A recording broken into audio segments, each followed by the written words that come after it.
నిన్న వైజాగ్ లో ఒక ఆడపిల్లని ప్రేమోన్మాది అత్యంత కిరాతకంగా చంపడం చూసి ప్రజలందరూ కూడా దిగ్భ్రాంతికి గురయ్యారు.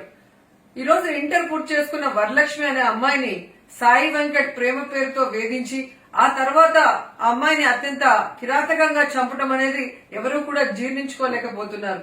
ఎందుకంటే ఈ రోజు ఉద్యోగాలకు వెళ్లే మహిళలు గాని లేదా కాలేజ్ కి వెళ్లే ఆడపిల్లలు గాని స్కూల్ కి వెళ్లే ఆడపిల్లలు గాని దిశ పోలీస్ స్టేషన్స్ దిశ యాప్స్ కూడా వాడుకోవాలన్న చైతన్యవంతులు అవ్వాలి.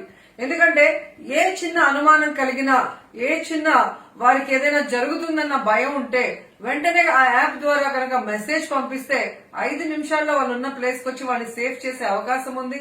అలాగే ఏదైనా అనుమానితుడు వాళ్ళని వేధిస్తూ ఉంటే పోలీస్ స్టేషన్ లో కనుక కంప్లైంట్ చేస్తుంటే ఈ రోజు ఈ పరిస్థితి వరలక్ష్మికి వచ్చి ఉండేది కాదు.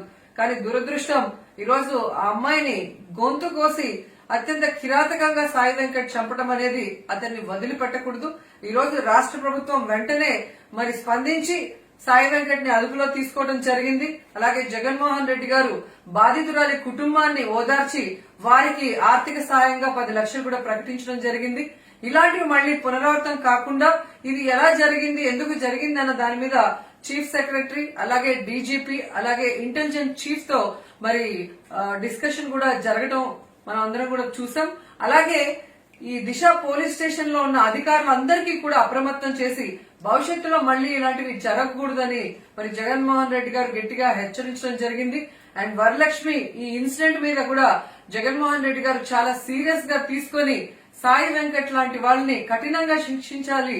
సో ఇలాంటి నిందితులు తప్పించుకోకూడదు, ఇంకో నిందితుడు ఇలాంటి తప్పు చేయకూడదు అన్న విధంగా అధికారులను ఆదేశించడం జరిగింది. న్యాయస్థానం కూడా సాయి వెంకట్ కి చాలా కఠినమైన శిక్ష వేసి నిందితుల్లో ఒక భయాన్ని తీసుకొచ్చి ఇలాంటివి మళ్లీ పునరావృతం కాకుండా చేస్తారని మనస్ఫూర్తిగా నమ్ముతూ ఆ కుటుంబానికి నా ప్రగాఢ సానుభూతిని తెలియజేస్తున్నాను.